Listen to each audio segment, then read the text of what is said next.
Hello folks, and I told you guys I would deliver you guys a gear change show.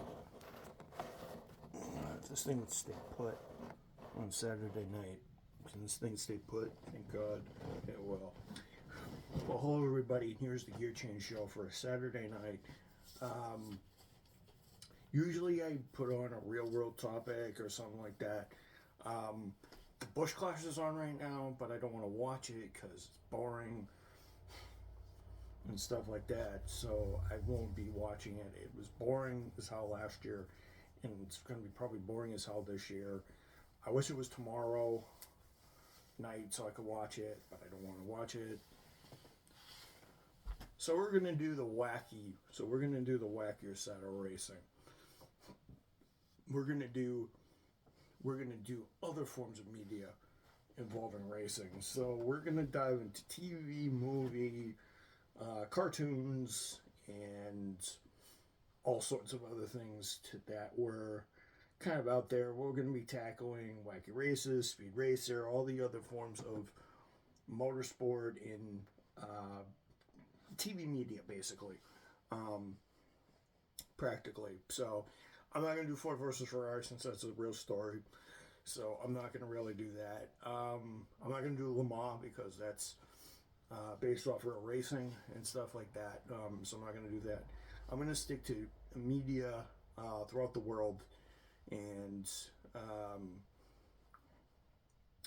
kind of the absurdity of it all and kind of different changes. So I'm going to start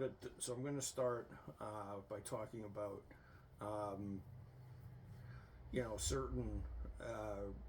certain forms of media, whether it be anime, manga, or just TV cartoons or movies and stuff like that. Movies and stuff like that are pertaining to, and also video games that sort of started video games and as well. So that includes Mario Kart and F-Zero GX. The F-Zero series, racing series that was on Nintendo. So I'm going to start Genesis with some wacky, unbelievable things. And I'm going to start at Speed Racer. Speed Racer has probably got to be one of the most convoluted and one of the most unrealistic things ever in the world. So Speed Racer obviously follows Speed and his team, Pops,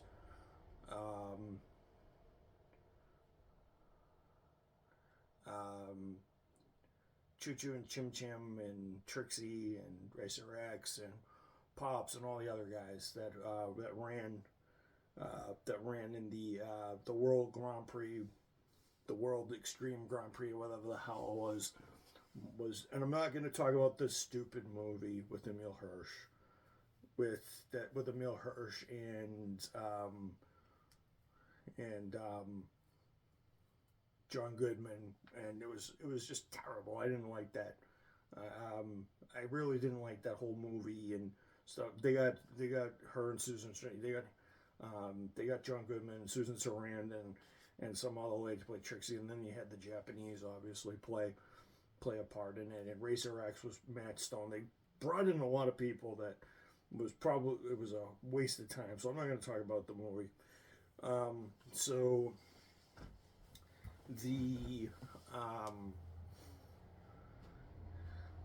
Speed, whose brother ended up dying in a crash, is supposedly Racer X.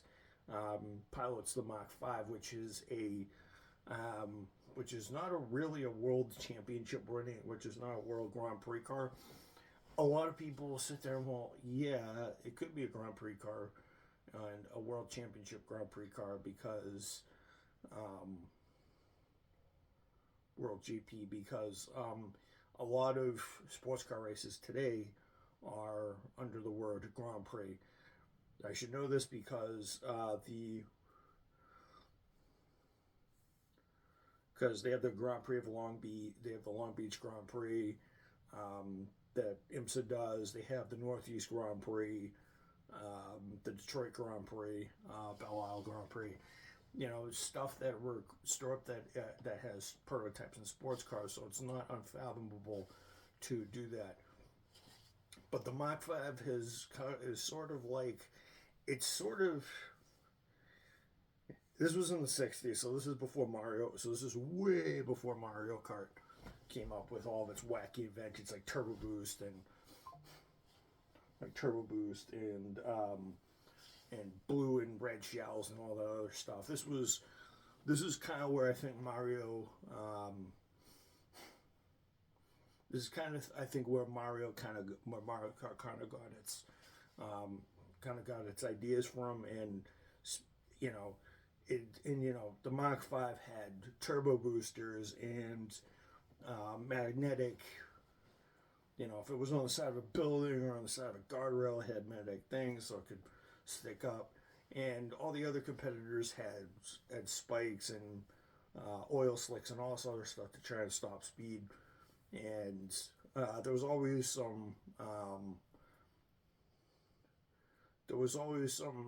bad set of bad guys that they were racing, and there'd be a private investigator and inspector type thing going on, and they would they would take on, and they would go on different climates and stuff like that. Like they go in snow, ice, rain, desert, and desert mountains, and rain and all that other stuff.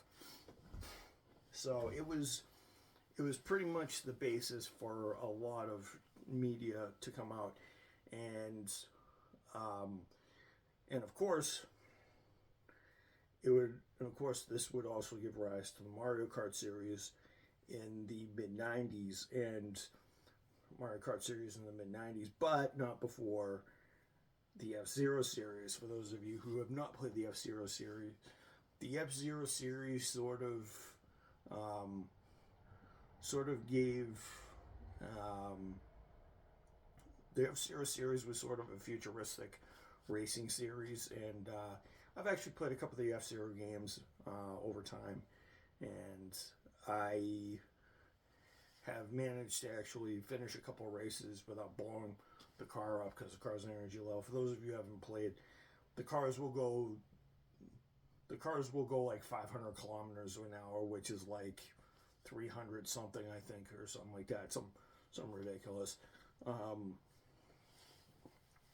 speeds we wouldn't see until the Vision Gran Turismo cars, just in the last decade or so. So for those of you for F-Zero GX, it was basically you going around a course and you driving cars that would go around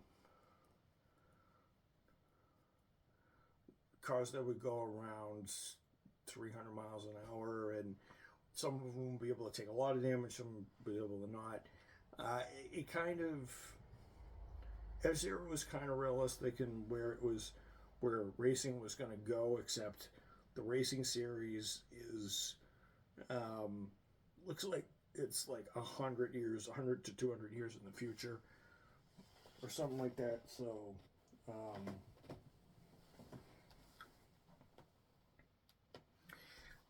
So it was pretty decent. So it was a pretty decent series. I played a couple of games in the series. It's kind of futuristic racing, and you kind of pilot different cars and stuff like that. I think there's been some arcade games that have been based off of it. Penny and quarter arcade games that have been based off of it. So, and it got a lot of people thinking about just how racing was going to be in the future. And I think when the games came out in the 80s, a lot of people thought we were going to go that way. Although in 2024, we still have cars that run with gasoline engines and not ion engines. And I think it got started by the whole Star Wars thing, because Star Wars kind of introduced the ion engines, where the cars where the ion engines where they would where they'd be able to propel the speed. Um,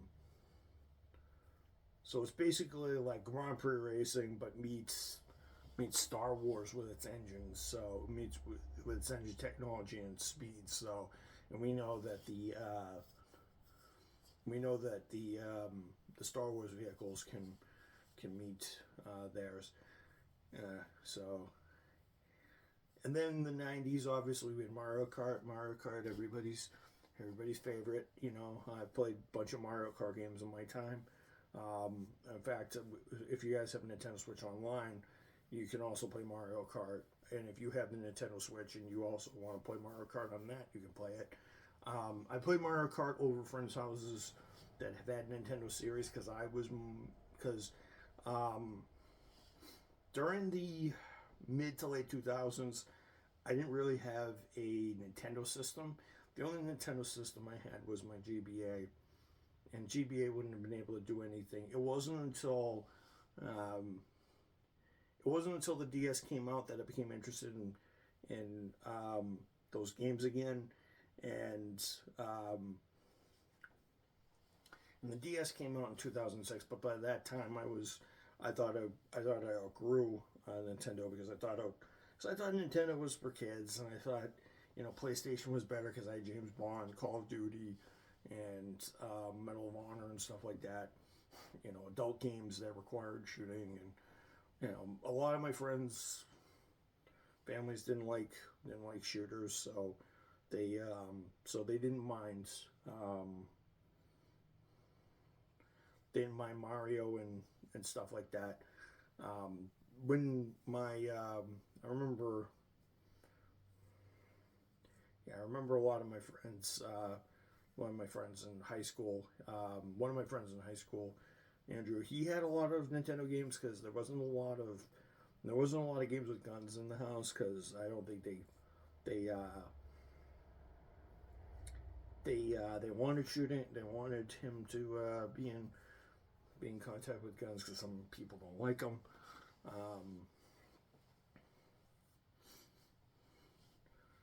And there's a bunch of my friends that don't like firearms, but I respect their stance. But it was just one of those kind of, Mario Kart was always the interesting one. I always loved Mario Kart. It was a kind of a break from Call of Duty and all the fighting games that we had and all the sports games that we had. It was always cool to get the shell and get the blue shell and get the red shell and drop the bananas and stuff like that. We were able to really have fun. Did I ever win any races when I was over Andrew's house? I may have came third maybe one time, or second one time, because I was prepared. Because I wasn't too prepared, and he kind of knew all the secrets, because he played the games a heck of a lot longer than I did. So, and sometimes the other people won, and sometimes he'd come back fourth, and sometimes he'd come back fourth, and sometimes he'd come back and win the race again. But we all had fun, but it was all in the name of having fun. There was always comedy. That's the reason why we kind of turn them into wacky races, and it goes back to back to Speed Racer, where they had all those traps and attacks, so you could actually disable your racer or take them out of commission and stuff like that, and stuff like that. Also,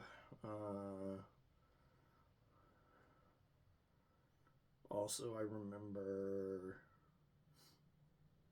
Speed Racer, and there was that. And I remember there was a lot of TV shows that were based on different racing series. I remember Wacky Races back on Cartoon Network. Now, Wacky Races was back in like the 70s, and it was like Penelope Pit Stop, the Penelope Pit Stop,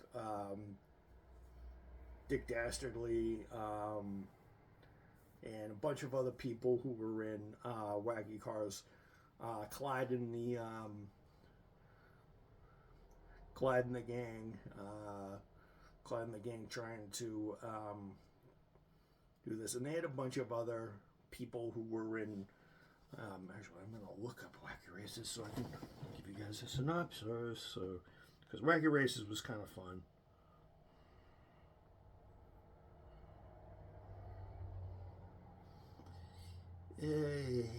Wacky Races.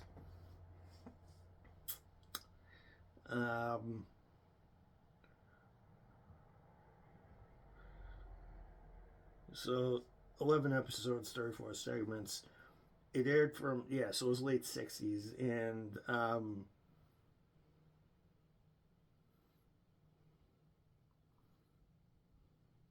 so it would be you know, the Perils of Penelope Pit Stop. For those of you who don't know Penelope Pit Stop, and there would also be the Hooded Claw.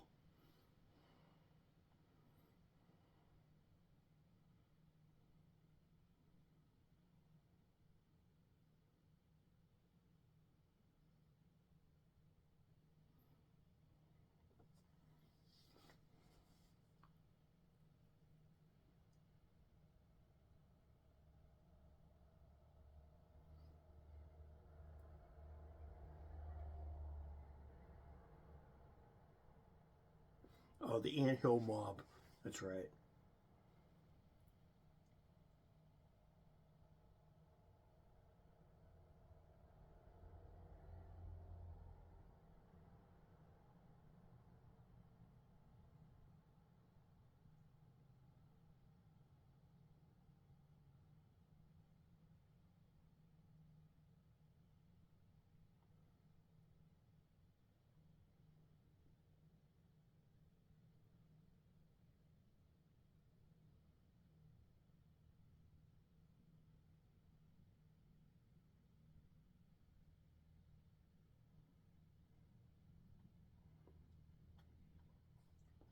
Yeah, so the Ant Hill Mob would be Clyde, Dum Dum, Pockets, Snoozy, Softy, Yak Yak, and Zippy. He called them pickpockets. Yeah. Chugaboom. Um, Chugaboom would be, or Chuggy would be the touring car that they'd run. Sylvester Sneakley, the Boy Brothers. Yeah, I remember that.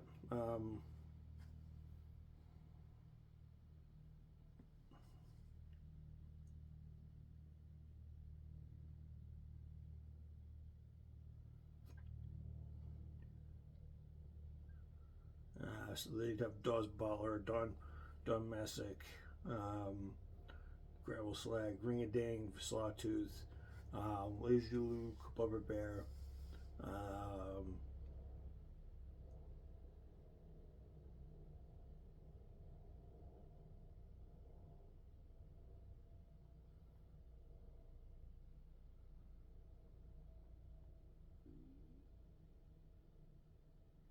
and they'd have all sorts of things like Bullmobile, Buzzwagon, the Creepy Coupe, the Bulletproof Bomb, the Compact Pussycat, which was Red Max, which was Crimin Haver, Converter Car, the Arkansas Chuggabug, the Turbo Terrific, the Army Surplus Special, and the Mean Machine, which was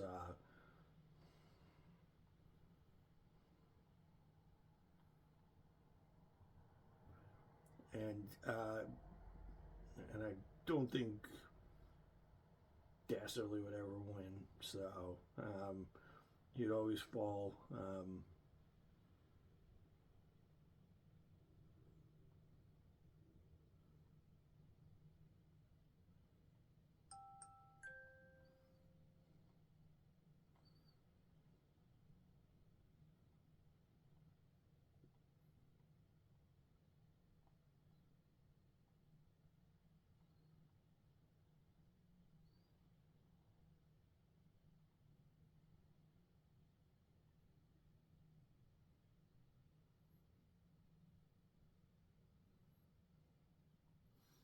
Yeah, so there would be one who would be,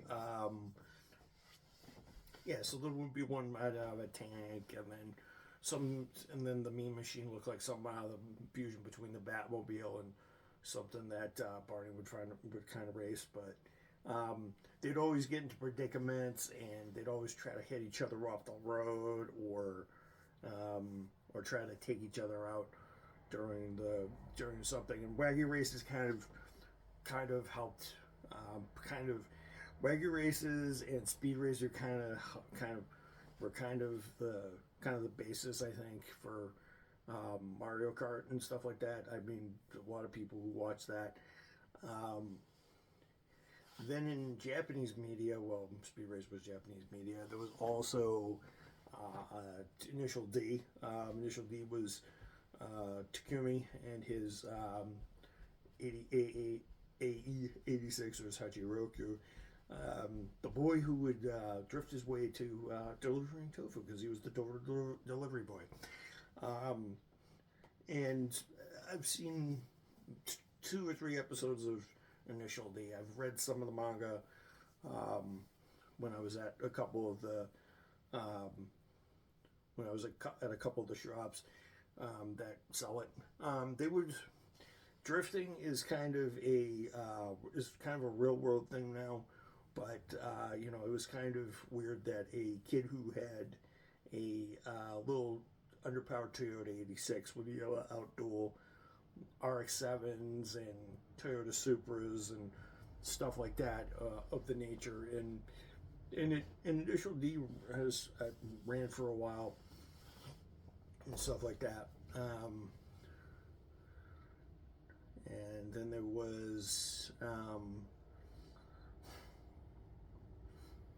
and then there was Crash Team Racing. So basically, Crash Team Racing was or CTR was basically it was either circuit racing or you could battle in a courtyard. It was mostly circuit racing, and you basically raced against other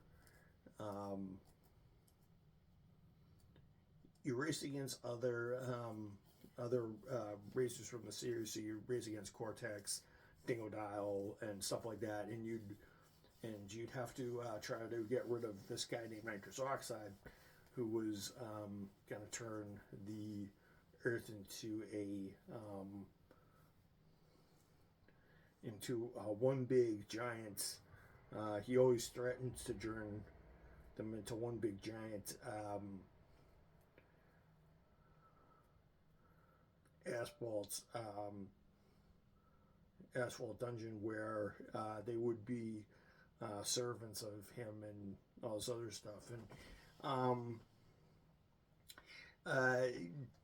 it sort of takes along the PlayStation sort of took what Mario Kart did and put bombs, shields, and Uka Uka and Unka Unka masks, and they made it so much better. And they actually made you race against Pinstripe,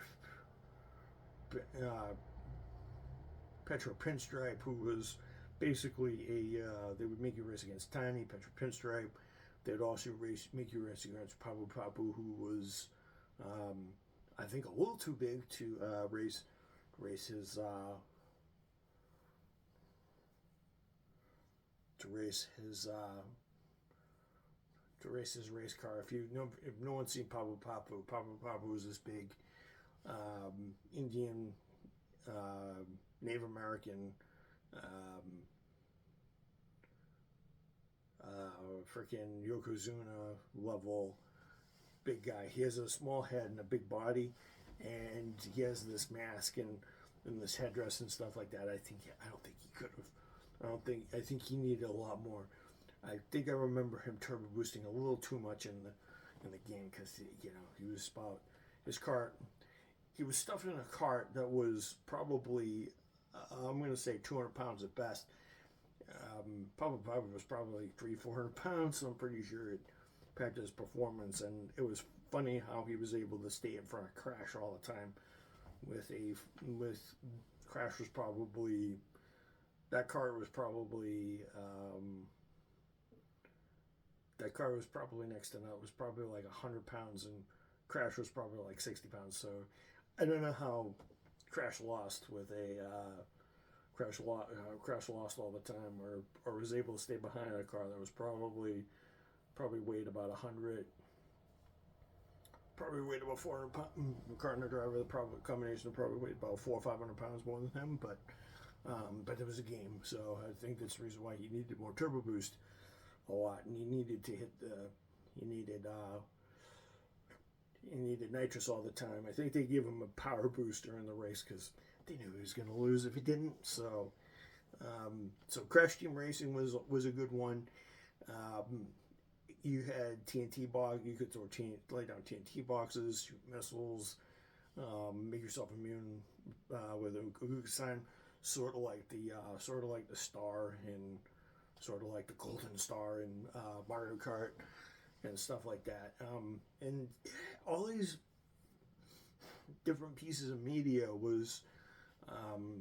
were all great in their own retrospect, and stuff like that. And it spawned on many people to do this, and it spawned on TV shows, media outlets to do this sort of thing. I remember Speed Racer. There was a company that made a Mach 5 Speed Racer car, and it was in the article was totally fantastical because there's no way, because they had the Mach 5 with a V12 and Mach 5 with a V12, and it had like 2,000 horsepower and it would go 300 miles an hour. And I'm just sitting there like, yeah, the real one probably has a small block Chevrolet that's got around 500 horsepower, and it probably goes 170, 180 miles an hour and stuff like that. I remember Stacy David had his gear house garage or something like that, and he would he actually got a copy of the. He actually got he got a loan of Mach 5, and unfortunately, when he opened the hood, he couldn't show the engine. He says, "No, I can't show you the engine. It's top secret. It's a special that Pops made just for this episode, and I can't show you it." And they showed this LSD dream sequence of him driving around a track and stuff like this, and it was totally weird because it's kind of funny. A car can't have 2,000 horsepower, and a car for the road can't have 2,000 horsepower, go 320 miles an hour, and expect to stay on the road. If you looked at it, it probably had a small block Chevrolet at best, probably, to power it, and that was kind of the whole premise a little bit. So. Plus, you have games like, plus that kind of inspired, game culture to change. Gran Turismo does drifting now on it, and Need for Speed's had drifting on it forever because there's obviously some certain cars can drift. So stuff like that. But Speed Racer, Wacky Races, Initial D, sort of put that on, and the Herbie series, which I'm going to do last, was definitely an interesting one. It was always amazing how a Volkswagen Bug with 1,300 cc's or 1,500 cc's or whatever it was, 1,600 cc's, with about 70 to 80 horsepower, was able to keep up with cars that had 2 or 3 times the horsepower. I'm pretty sure they put a small block Chevrolet in there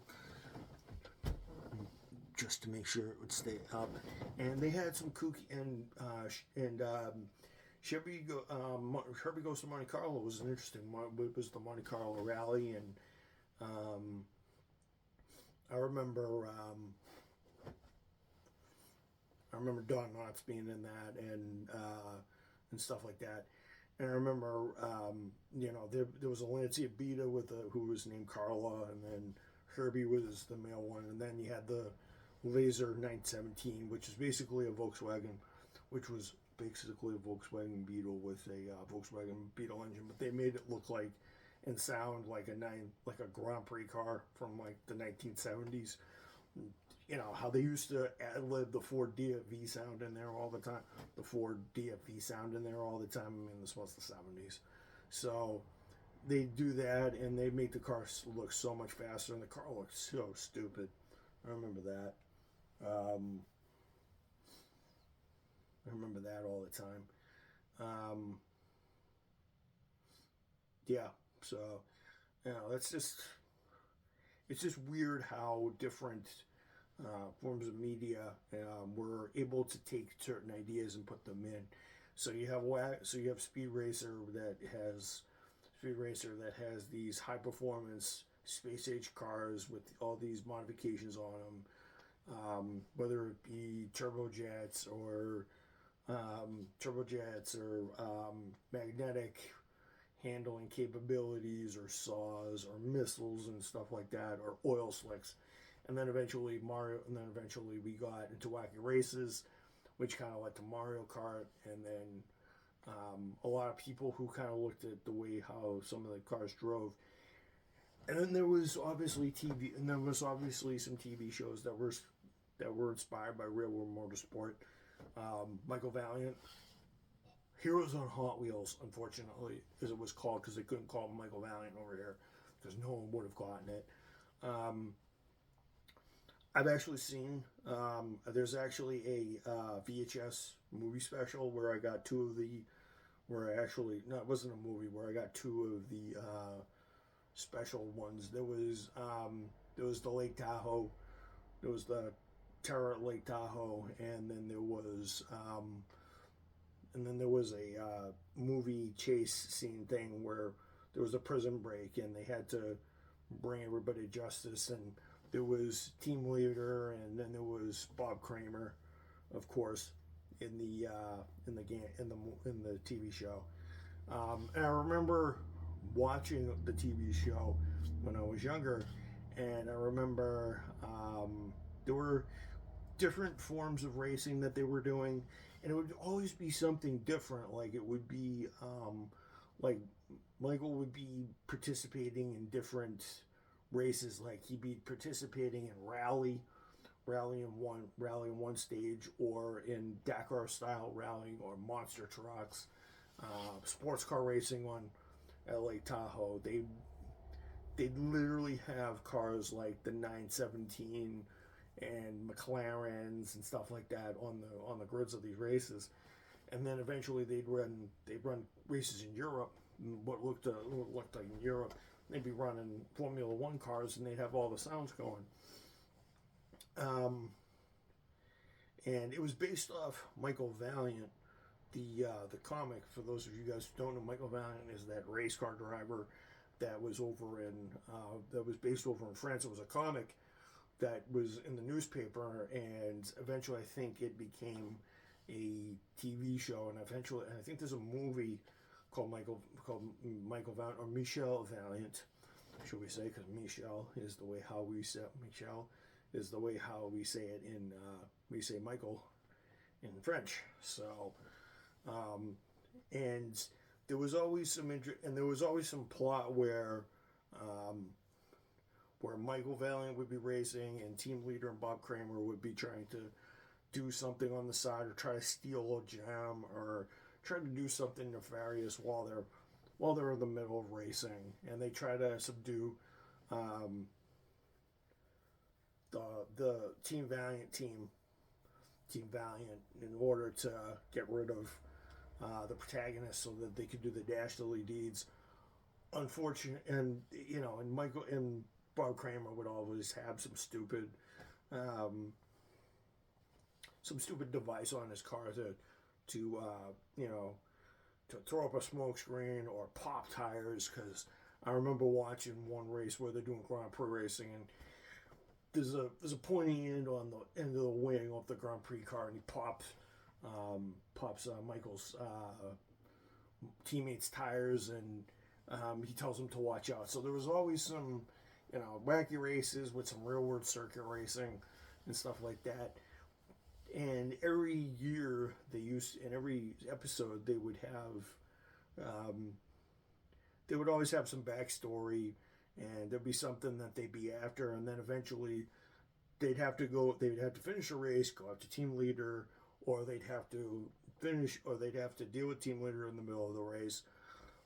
Well, if they had a long distance rally going or something like that, like if they had the Lake Tahoe thing, they ended up doing laps that will last forever, and they lose Julie Woods, I think, in her 917, and what I assume was a 917, and stuff like that, and she was and stuff like that, and they'd have to go out and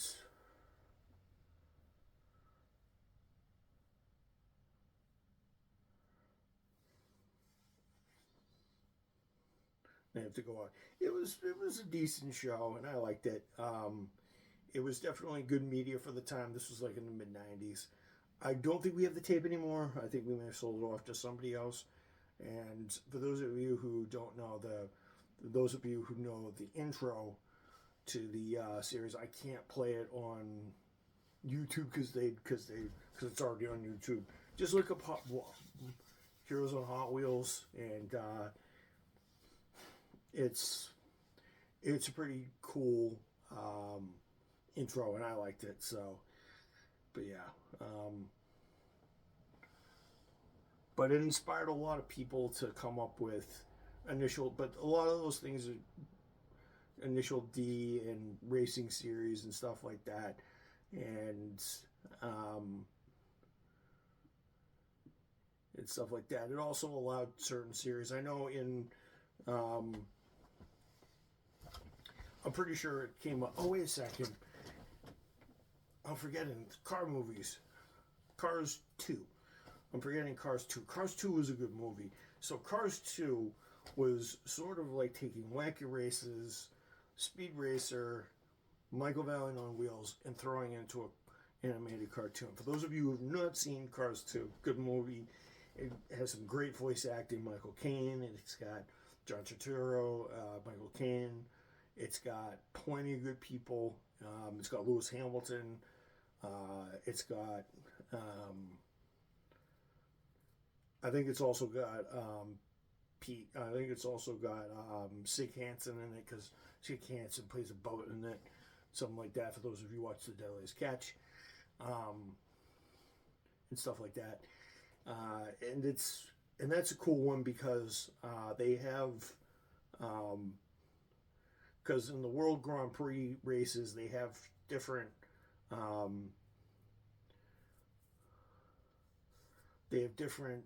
styles of racing, and they have different styles of terrain and stuff where certain cars excel. So Francisco, whatever his name is, he's voiced by John Turturro. He's the Davoli or Diablo, whatever his name is. He's the Formula One style racer. His car will do good on pavement, and then there's rally cars. But although Lightning McQueen, voiced by Owen Wilson, does actually have good abilities to do on gravel, because, well, he learned that racing flick from Doc Hudson. So that was a good movie. I actually liked that, all the personalities. They were able to get Jeff Gordon, Lewis Hamilton, a bunch of other people. They were able to get different styles of cars. Like they were able to get Corvettes, McLarens, Le Mans prototypes, Formula One racers, and stuff like that. They were just able to get a whole sort of cast, and that sort of kind of owes to Mario Kart, Wacky Races, Speed Racer, and stuff like that, and F-Zero GX with some of the modifications, of course, and that sort of thing. So, yeah. All But yeah, I just wanted to give you guys a synopsis on kind of the real world of other media other than real life racing. So and how that has impacted people's imaginations over the years. So I'm going to title this one "Racing and Other Forms of Media," both racing and interesting forms of racing and other media. So I'll see you guys tomorrow, and I will catch you guys Sunday for another episode in a row. Don't go away. Peace out. And remember, kids, and people of all ages, remember to keep your tires inflated.